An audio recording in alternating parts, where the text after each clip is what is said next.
reflexão sobre o Salmo 15. Vamos aprender um pouco desse salmo, que é muito bom também e tem tudo a ver com louvor. Nós estamos tratando de louvor e o Salmo 15 é bom para a gente refletir sobre louvor. Salmo de número 15.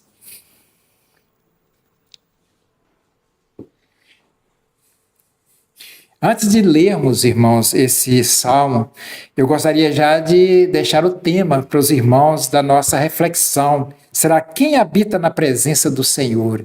Esse é o nosso tema, quem habita na presença do Senhor? Porque quando a gente vai ler o versículo 1, vai jogar o verbo para o futuro, né? Quem habitará no tabernáculo, né? Quem vai morar? Mas esses verbos aqui, eles ficam bom também no presente. Quem tem condições de habitar na casa do Senhor, de morar com o Senhor? Quem tem condições de ter intimidade com Deus? Quem tem? Porque a habitação, habitar com Deus não é no futuro. Habitar com Deus já é agora. Nós habitamos com Deus. Deus está conosco. Se nós não temos condições de caminhar com o Senhor, como é que nós vamos caminhar com o Senhor, morar com o Senhor? Então, esse salmo, ele começa com os verbos no futuro, mas no primeiro versículo. Mas no segundo já é no presente. Então, fica bom assim, quem habita na casa do Senhor, ou seja, quem mora com o Senhor, quem tem intimidade, quem caminha com Deus. Fica bom assim. Sendo assim, vamos ler então esse salmo e depois nós vamos aprender um pouco dele. Primeiro ele começa com uma pergunta. O versículo 1 é uma pergunta e o restante todo é a resposta. O que acontece aqui, irmãos? É porque quando os judeus iam caminhando em direção ao tabernáculo para adorar o Senhor, quando eles chegavam na porta, eles cantavam, eles faziam uma pergunta para os sacerdotes. Eles perguntavam, quem pode entrar aí no templo e adorar verdadeiramente o Senhor? Quem pode entrar na presença do Senhor? E aí, no versículo 1, e o restante todo é o sacerdote respondendo, quem está qualificado para ter comunhão com Deus, estar na presença de Deus. Olha para vocês verem que coisa mais linda. Olha a pergunta no verso 1 e a resposta em todo o restante do salmo. Olha. Quem, Senhor, habitará no teu tabernáculo? Quem há de morar no teu santo monte? Aí vem a resposta. O que vive com integridade e pratica justiça e de coração fala a verdade. O que não difama com a sua língua, não faz mal ao próximo, nem lança injúria contra o seu vizinho. O que a seus olhos tem por desprezível, ao réprobo, mas honra aos que temem ao Senhor. O que jura com dano próprio e não se retrata. O que não empresta o seu dinheiro com usura, nem aceita suborno contra o inocente. Quem deste modo procede não será jamais abalado. E quando a gente lê esse salmo, irmãos, como se diz, a pergunta que não quer calar é: que tipo de pessoa desfruta da íntima presença de Deus? Que tipo de pessoa desfruta, tem intimidade com Deus? É isso que o Salmo está dizendo. Eu digo isso porque a comunhão com Deus é evidência, ela evidencia na vida prática. Ou seja, a comunhão com Deus, ela é mostrada na vida prática, no nosso dia a dia. Isso mostra, né, se nós temos comunhão com Deus. É isso que o Salmo está dizendo. Ele está perguntando quem tem intimidade com Deus. Quem anda? E aí ele vai mostrar as características. É muito bom para nós refletirmos e ver se nós estamos em comunhão com Deus de fato, porque a palavra de Deus, ela sonda mesmo profundamente e ela nos encoraja, ela nos desperta, ela nos desafia. Você está tendo intimidade com Deus?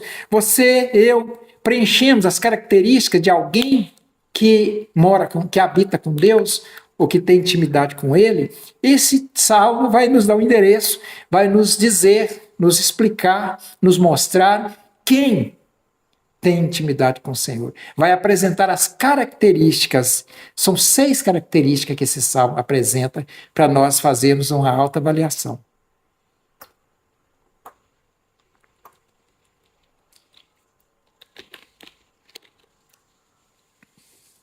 Então vamos lá. Vamos lá nessas 6 evidências da pessoa que habita na presença do Senhor. Primeiro, quem habita na presença do Senhor vive com integridade, é o que ele está dizendo aí. Olha o versículo 1.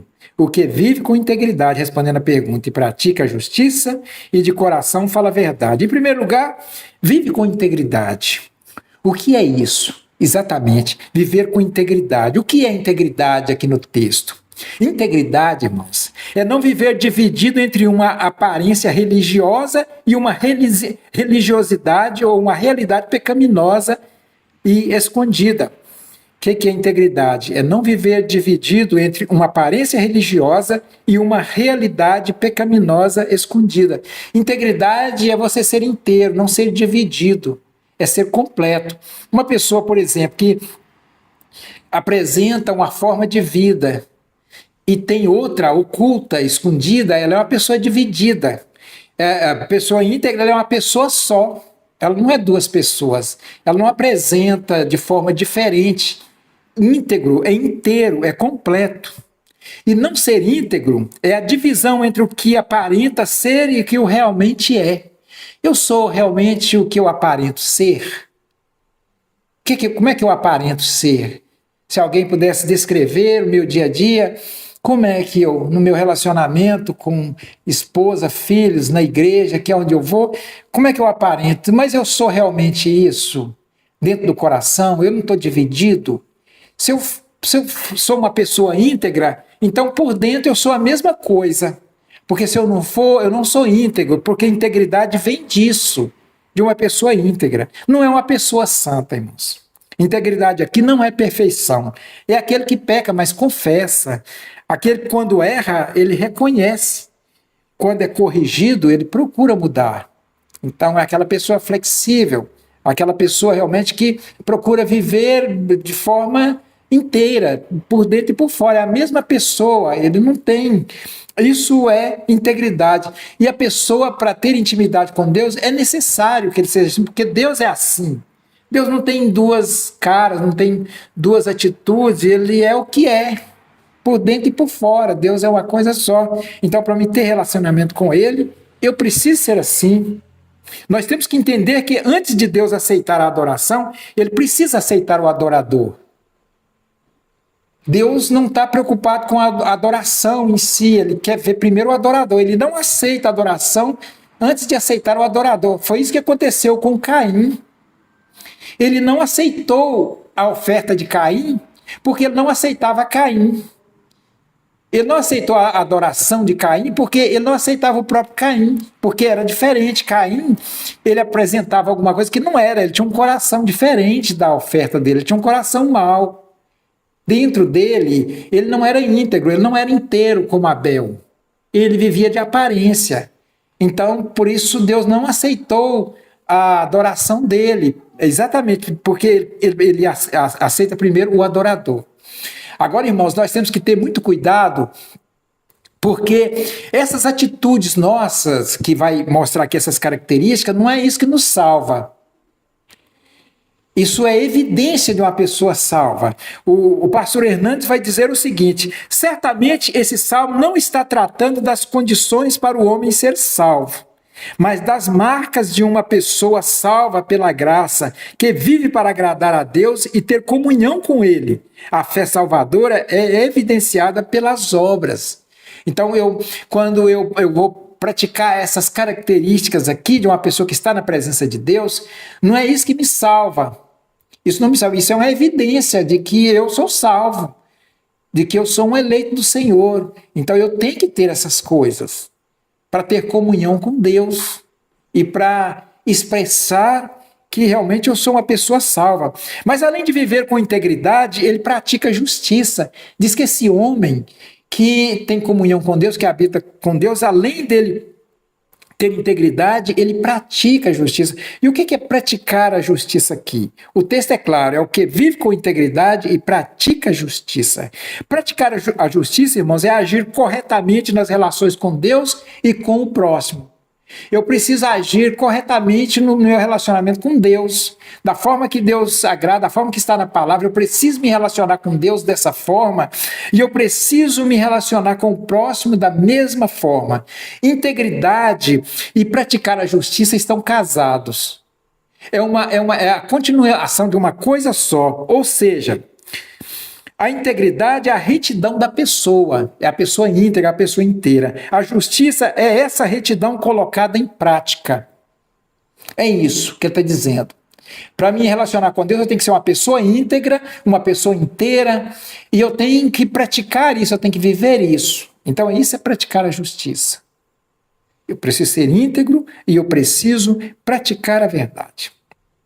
Essas são duas evidências. Viver com integridade, praticar a justiça, ou seja, praticar isso, não é só ter isso dentro de mim, mas eu preciso exteriorizar, expressar isso. Quando eu estou expressando que tenho uma vida íntegra no meu lar, onde eu estiver, eu estou expressando isso, então eu estou exteriorizando a minha integridade.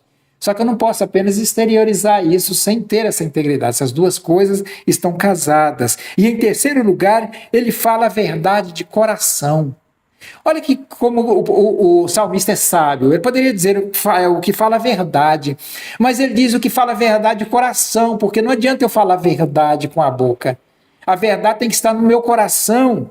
Deus procura a verdade no coração da pessoa e não nos lábios. Nos lábios não adianta. Se eu disser verdades com os lábios, pronunciar mais belas verdades, mas se eu não tiver um coração verdadeiro, se isso não brotar do meu coração, então isso não é integridade. Nós estamos na sequência, integridade é uma vida íntegra, e eu pratico isso, praticando a justiça, e eu falo a verdade de coração. De coração eu falo a verdade. Não basta falar a verdade, é necessário ser verdadeiro por dentro. Senão não adianta. Eu preciso ter um coração verdadeiro, um coração sincero, um coração na presença de Deus. Porque Deus é assim, Deus é sincero de coração. O que Deus faz é justo, o que Deus pratica, o meu Deus pratica é justo, ele é íntegro, ele pratica justiça, ele fala a verdade de forma completa. Então é por isso, essas são as características. Mas a pergunta continua: quem habita na presença do Senhor? Quem habita na presença do Senhor usa a língua para edificar. Quem habita na presença do Senhor não usa a língua para difamar, para fazer qualquer coisa, mas a língua deve servir para adorar o Senhor e para edificar as vidas. Aqui no texto diz para levantar, curar e edificar vidas. É esse o objetivo da minha língua. Ele fala aí no versículo 3, olha, o que não difama com a sua língua, não faz mal ao próximo, nem lança injúria contra o seu vizinho. Ele não difama com a sua língua. O que é difamar aqui nesse texto? Nós estamos, irmãos, analisando, nós estamos aprendendo o Salmo, porque a gente precisa ler e entender para a gente ser edificado. E a palavra edificar aqui é o seguinte, é ir de um lado para o outro, colhendo boatos e espalhando intrigas. Indo de um lado para o outro, colhendo boatos e espalhando intrigas, expor ou difamar alguém. Então, eu não posso fazer isso, que Deus não faz isso. Deus não sai. Imagina a pessoa sair colhendo boatos, acontecimentos, para poder espalhar. Tipo, olha, eu não te conto, você não sabe da última. Essas palavras, essas introduções assim, é para coisas malignas, para esperar que saia coisas terríveis. Eu não te conto a nova. Coisa de fofoqueiro, de pessoas que não edificam, que ao invés de convidar a pessoa para orar, tem de falar de alguém, então convida a pessoa, o irmão diz, vamos orar por fulano, ele está precisando de oração. E orar e nem dizer para a pessoa, ele está precisando de oração e orar por ele, e não começar agora a falar e difamar e se deleitar, né? Até deleitar, nossa, olha aqui, a mais nova aqui. Isso não é coisa de Deus, isso não é coisa de crente. Difamar é isso. O adorador qualificado não usa a língua como ferramenta de destruição. Isso é ferramenta de destruição, de maledicência. Quando a gente não está falando das coisas da pessoa, se ela merece alguma. Se ela merece, não. Se ela cometeu alguma coisa desagradável, ela está precisando de oração. Ela está passando por algum problema, ela está. Enfim, ela está precisando de ajuda espiritual, não de ser usada como deleite, como novidade, como curiosidade, como. Enfim. Então, essa é uma das características também. Ele não difama com a sua língua. E ele não faz mal ao próximo também. Ele não faz mal. Ele não tem prazer em causar desconforto ao próximo. Prazer em causar desconforto, desejar o mal para alguém, querer que alguma coisa ruim aconteça. Isso tem a ver com Deus? Querer que a pessoa sinta qualquer coisa desconfortável, isso não tem a ver com Deus. Então, quem está na presença de Deus, ele tem um coração íntegro, ele tem um coração bondoso, ele tem um coração compreensível, ele tem o coração de Jesus. Jesus não age dessa forma. Nós precisamos nos identificar com o nosso Pai, com o nosso Salvador, Jesus Cristo. Jesus não agiu dessa forma. Há muitas ações nossas, irmãos, quando nós...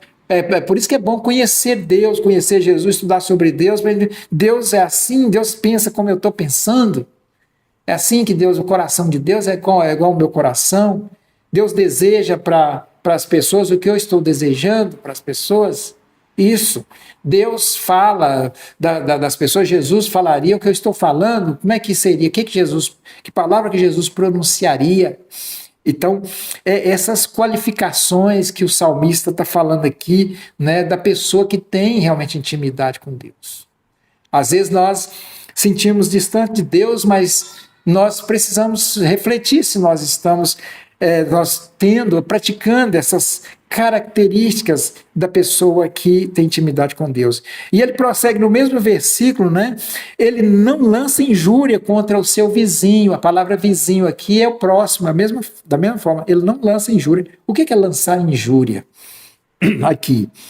Lançar injúria, irmão, significa acusação para humilhar, diminuir ou denegrir o próximo com suas palavras. É aquela tentativa de humilhar, de diminuir a pessoa, de denegrir a pessoa, para até me autopromover. Tem uma frase interessante que diz assim: você descobre que uma pessoa é fraca quando ela precisa humilhar alguém para sentir-se forte. Ela precisa humilhar a pessoa. Você lançar injúria é você tentar desmerecer a pessoa.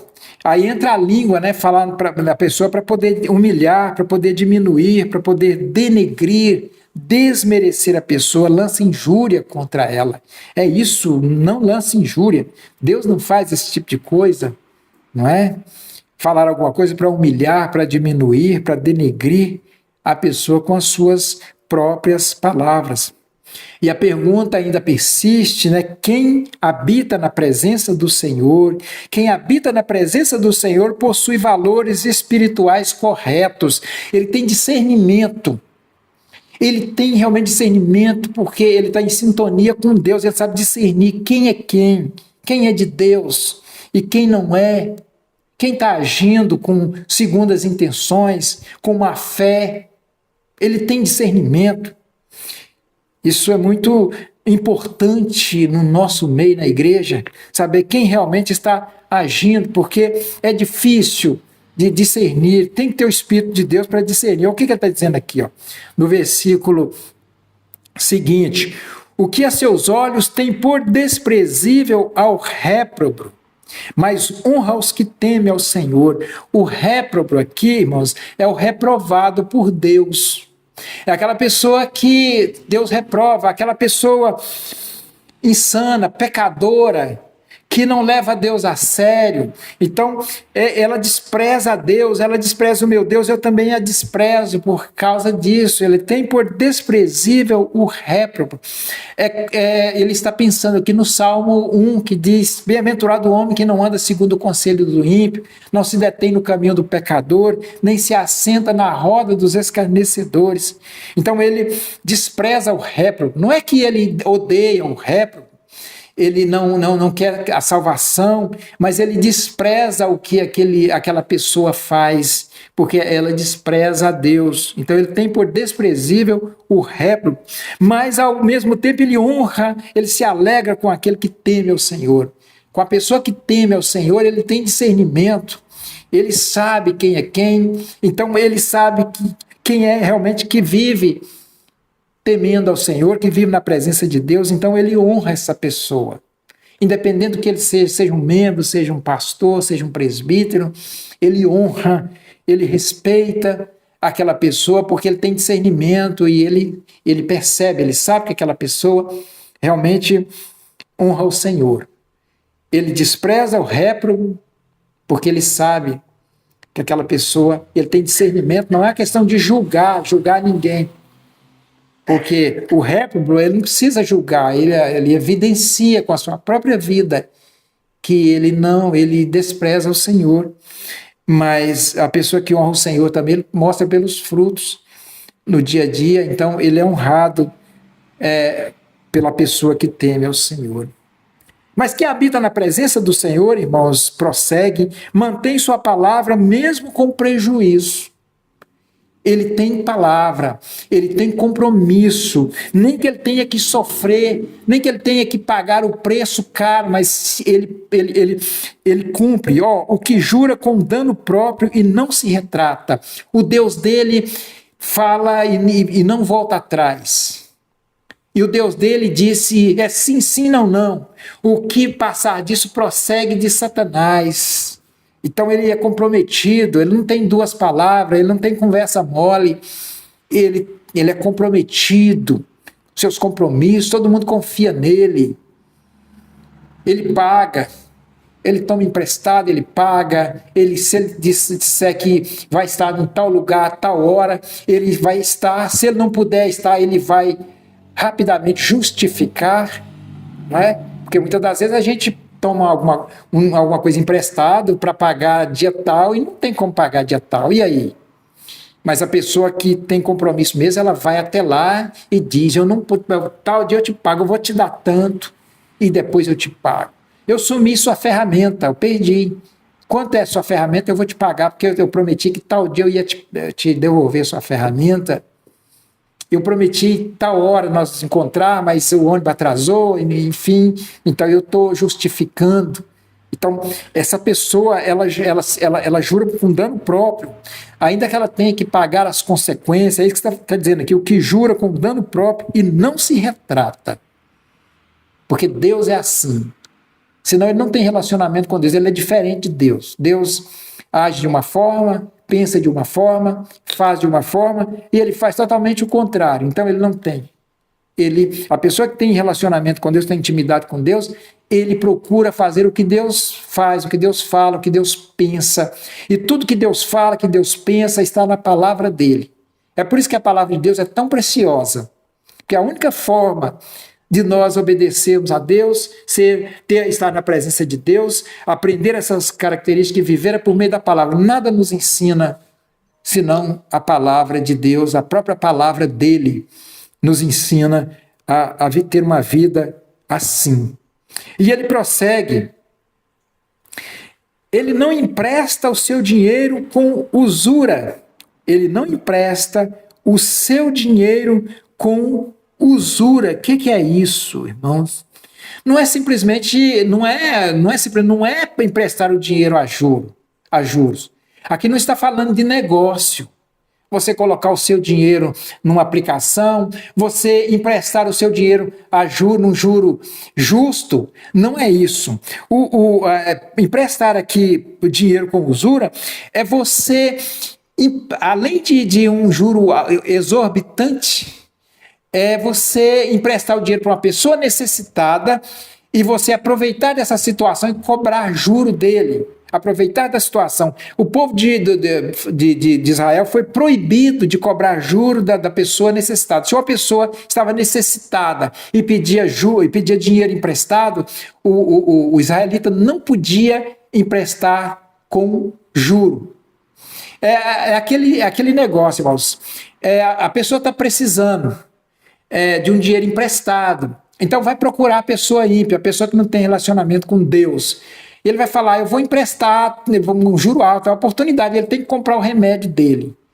Ele está precisando desesperadamente de dinheiro. É o momento de eu ganhar dinheiro. Então, se o juro é 5%, eu vou cobrar 20%, que ele vai ter que dar. Ele vai fazer o quê? É esse tipo de coisa. É explorar do miserável, explorar do necessitado. Então, eles é proibido, não podia cobrar juro nenhum, tinha que emprestar o dinheiro. Se não pudesse dar, tinha que emprestar. Então, é isso, aquele que não empresta o seu dinheiro com usura. Isso acontece, irmãos, essa questão de aproveitar de oportunidade, de crueldade nessa área é impressionante. Eu presenciei um fato interessante desses vendedores de rede, né? E eles ficam vendendo a rede por valor baixo, enfim, e um vendedor estava precisando de comprar um remédio para a filha e estava vendendo a rede barata, né, uma rede lá e precisando de efetuar essa venda, e aí veio o comprador ali e começou, e ele já ofereceu pela metade do preço, e ele lá, não, e você tem, e pechinchando, e o vendedor não tinha saído, tem que vender muito barato, e ele saiu todo feliz, o outro cantando vitória, o que eu consegui, sabendo da necessidade daquele vendedor ali que estava tentando vender para comprar um remédio. Então isso é maldade. As pessoas não têm relacionamento com Deus. Deus não age dessa forma. Isso que é usura, é mesquinhez, é avareza. Ele deveria dizer, você está vendendo ela por metade do preço, está barato, eu vou vou dar mais um pouquinho, não vou te comprar do preço justo, mas também não vou comprar da metade, não, tendo em vista que você está precisando tanto. Agora ficar pechinchando e forçar o cara de acordo por causa da necessidade, vender tão barato, ainda sair cantando vitória, não é? É essas coisas. Quem tem relacionamento com Deus, quem tem intimidade com Deus, não empresta o seu dinheiro com usura e nem vive com usura. E ele continua dando as características ainda. E tem outra característica, ele diz, não aceita suborno contra o inocente. Ele não aceita suborno. O que é aceitar suborno contra o inocente? Em primeiro lugar, é testemunha falsa. É testemunhar falsamente. Suborno paga a pessoa para falar mentira contra o inocente.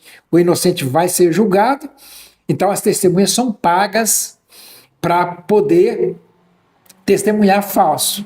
Isso sempre aconteceu na época de Jesus, na época do Velho Testamento, comprava-se testemunhas, e hoje não é diferente, compra-se muitas testemunhas para testemunhar falso, para condenar o inocente. Isso é terrível, isso é cruel demais. Imagina a pessoa inocente ter que ir preso, pagar uma coisa que ele não fez, e vinha um indivíduo maligno, usado por Satanás, pago por dinheiro para dizer que viu aquilo, viu ele cometendo aquilo, sendo que ele não viu, só para se beneficiar. Isso acontece nos nossos dias e é muito. E outra coisa também, irmãos, é perverter o julgamento e prejudicar quem tem direito à justiça. Perverter o julgamento, colher com pessoas que querem usurpar coisa que a pessoa tem por direito, por justiça.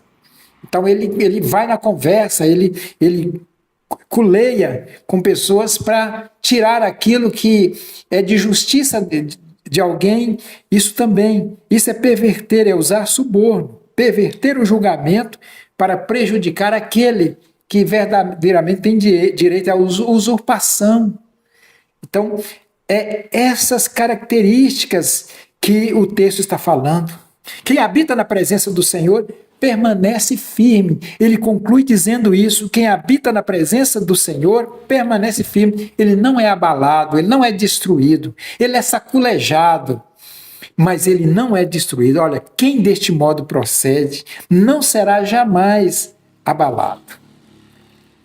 Venha o que vier, ele permanece firme, ele dá o testemunho de que Deus está com ele, e ele permanece na luta, na tempestade, na dificuldade, mas ele permanece ali, para Deus mostrar. É isso. É isso. Quem habita na presença do Senhor, ele permanece firme, ele não será abalado. E nós podemos resumir esse salmo com uma frase, irmãos. Olha a frase: aquele que permanece na presença de Deus pode até passar por lutas, mas não perde o rumo, não abandona a fé e não será abalado, no sentido de ser arrancado, destruído ou coisa desse tipo, porque ele tem as características do Senhor, as características de intimidade com o Senhor, então ele não é abalado. E para nós concluir, nós podemos dizer o seguinte: o Salmo nos apresenta uma pergunta: quem habita na presença do Senhor? E a resposta é: aquele que vive com integridade, que é inteiro, de coração e mente, não é duas pessoas ao mesmo tempo. Ele pratica justiça, ou seja, ele pratica essa integridade no dia dele, ele demonstra isso. No dia a dia dá para ver que ele dá bom testemunho. Ele fala a verdade de coração.